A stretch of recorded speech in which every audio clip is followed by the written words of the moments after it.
हरि ओम तत्सत्। लोकाभिरामं रणरङ्गधीरं राजीवनेत्रं रघुवंशनाथं कारुण्यरूपं करुणाकरं त्वं श्रीरामचन्द्रं शरणं प्रपद्ये। मनोजवं मारुततुल्यवेगं जितेन्द्रियं बुद्धिमतां वरिष्ठं वातात्मजं वानरयुक्तमुख्यं श्रीरामदूतं शरणं प्रपद्ये। श्री श्री सीतारामचंद्राय नमः। श्री रामदूताय नमः। श्री गुरुचरणकमलेभ्यो नमः।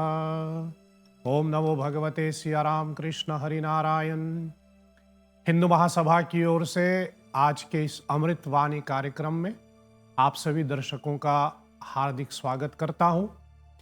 दर्शकगण, कल 5 नवंबर को कार्तिक मास की पूर्णिमा तिथि बड़े धूमधाम से मनाए गए और उसी के साथ कार्तिक मास विराम ले लिया। उसके बाद आज से यानी आज 6 नवंबर से हम लोग मार्गशीर्ष मास आरंभ कर रहे हैं जो 4 दिसंबर तक जाएगा। आज मार्गशीर्ष मास के कृष्ण पक्ष की प्रतिपदा तिथि। पंचांग अनुसार यह साल का 9वां महीना माना जाता है। इसको मार्गशीर्ष मास इसलिए कहा जाता है कारण कि इनकी पूर्णिमा मृगशिरा नक्षत्र से संबंधित रखता है।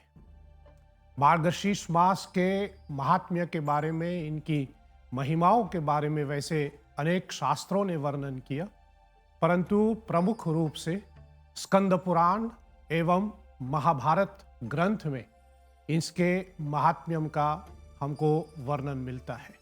महाभारत ग्रंथ के ही एक अंश श्रीमद् भगवत गीता में भगवान श्री कृष्ण अर्जुन को अपनी विभूतियों के बारे में वर्णन करते हुए भगवत गीता के 10वें अध्याय के 35वें श्लोक में भगवान श्री कृष्ण कहते हैं कि महीनों में मैं मार्गशीर्ष मास हूँ। इस कारण से एक समय ऐसा हुआ, जैसे हम लोग कहें भी, सतयुग में यह साल का पहला महीना माने जाते हैं। आप सभी को पता ही है, अब तो हमारा पहला जो महीना है वो चैत्र मास में आता है, परंतु सतयुग में यह मार्गशीर्ष मास साल का पहला महीना माना जाता है। इस शब्द में यानी मार्गशीर्ष शब्द में 2 शब्द आ जाते हैं, मार्ग और शीर्ष। मार्ग का मतलब होता है रास्ता, और यहाँ के हिसाब से हम लोग कहें मार्ग का अर्थ होता है यहाँ एक साधन, अ पाथ, एक साधन जो हमें परमात्मा की ओर लेके चलते हैं। और दूसरा शब्द है शीर्षा। शीर्षा, वैसे शीर्षा शब्द जो है वो सिर से संबंध है, लेकिन यहाँ पर इस महीने में जब हम इनको उच्चारण कर रहे हैं तो उसमें हम शीर्ष शब्द का अर्थ निकालते हैं जो सर्वश्रेष्ठ। अतः इस महीने का जो अर्थ है वह कि यह एक महीना है, एक मास है जिसके अंतर्गत हमें एक सर्वश्रेष्ठ मार्ग की प्राप्ति होते हैं, जिससे हम परमात्मा की ओर प्रस्थान कर सकते हैं, जैसे कहे आध्यात्म उन्नति कर सकते हैं। इसलिए यह महीना मार्गशीर्ष मास को मोक्ष का महीना बताया गया है। और इसी कारण से इस महीने में जो एकादशी पड़ता है शुक्ल पक्ष में, उसको मोक्षदा एकादशी कहते हैं, कारण कि ये मोक्ष के द्वार माने जाते हैं। इस मार्गशीर्ष मास में बहुत से ऐसे पर्व हम लोग मनाते हैं, जैसे कृष्ण पक्ष की अष्टमी को काल भैरव अष्टमी मनाया जाता है, और इसी मार्गशीर्ष मास के कृष्ण पक्ष की एकादशी को उत्पन्ना एकादशी कहते हैं।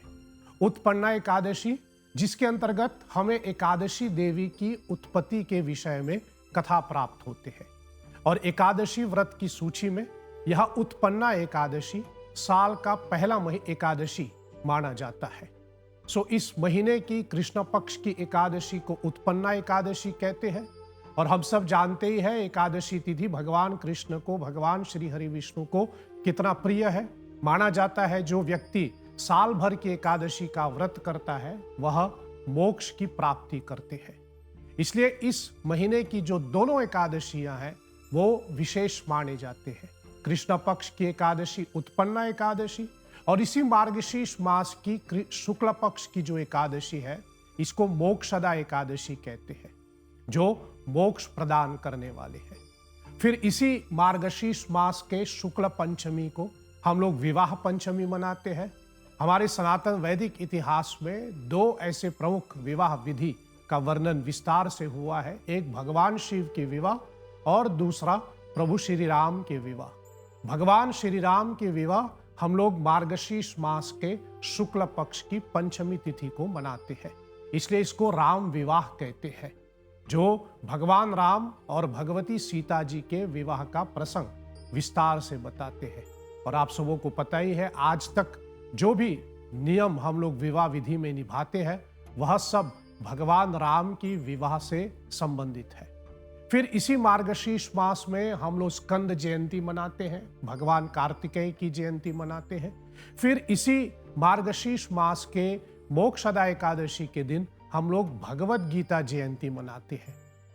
आप सबों को पता ही होगा, आज से करीब करीब 5000 वर्ष पूर्व कुरुक्षेत्र की रणभूमि के ऊपर अर्जुन को माध्यम बना करके सारे जगत के उद्धार हेतु भगवान श्री कृष्ण ने अर्जुन को भगवत गीता का उपदेश दिया, जो वास्तव में समस्त मानव जाति के लिए है। और यदि मनुष्य भगवत गीता का अध्ययन करता है, उनका स्वाध्याय करता है, उनके नियमों का पालन करता है, तो उसी में निसंदेह मोक्ष की प्राप्ति होती है। इसलिए इसी महीने में भगवान श्री कृष्ण ने मोक्षदायी यह भगवत गीता का उपदेश अर्जुन को दिया। और सबसे शायद महत्वपूर्ण बात यह है कि इस मार्गशीर्ष मास के पूर्णिमा तिथि में हम लोग भगवान दत्तात्रेय की जयंती मनाते हैं, जो दत्त गुरु के नाम से प्रचलित है। और दत्त गुरु के द्वारा, दत्तात्रेय भगवान के द्वारा भी मोक्ष के अनेक मार्ग हमको दिखाया गया है। कहने का मतलब यह है दर्शकगण कि यह मार्गशीर्ष मास जो है ये एक मोक्ष के द्वारा प्राप्त किए जाने वाला यह एक विशेष महीना है। इसलिए इस महीने के अंतर्गत हम लोग अपनी साधनाओं के ऊपर बहुत विशेष ध्यान देते हैं। यद्यपि साल भर तो हम लोग प्रतिदिन अपनी साधनाएं तो करते रहते हैं, सबकी अपनी अपनी निज साधना है, सब अपने अपने ढंग से अपनी जैसे कहते हैं नित्य कर्म निभाते हैं। और कभी कभी साल भर में ऐसा त्रुटियां हो जाते हैं कि हम लोग कभी एक दो दिन यहाँ वहाँ अपनी साधना को मिस कर जाते हैं, उससे चूक जाते हैं। लेकिन यह मार्गशीर्ष महीना जो है यह एक अवसर है कि हम अपनी साधनाओं पर ज्यादा ध्यान दें, और जो साल भर में यदि हमसे जो भी त्रुटियां हुई अपनी निज साधना को निभाते हुए, उसको हम लोग इस महीने में उसको सुधार सकते हैं। और इस महीने में विशेष रूप से भगवान योगेश्वर की पूजा किया जाता है। आप सभी को पता ही है, भगवान श्री कृष्ण की हम लोग 3 रूपों में पूजा करते हैं, एक लड्डू गोपाल के रूप में, एक राधा जी के साथ राधा कृष्ण, और एक योगेश्वर कृष्ण के रूप में।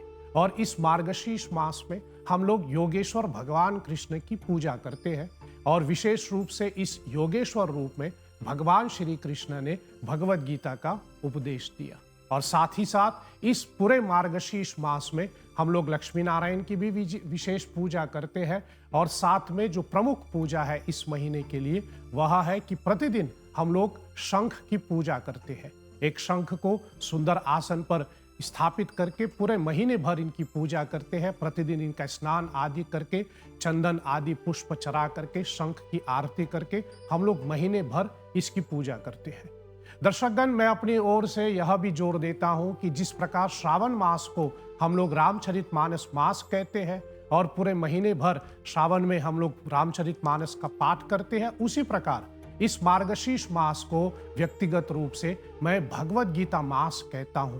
और सभी से निवेदन करता हूं कि कोशिश करें कि इस पूरे मार्गशीर्ष मास में प्रतिदिन हम लोग भगवत गीता की एक एक श्लोक का अध्ययन करें। तो चलिए आज से हम इस मार्गशीर्ष मास के जो साधना है उसको निभा करके इस मोक्षदायी महीने में अपनी साधना को दृढ़ करते हुए मोक्ष के लिए हम लोग गति करें।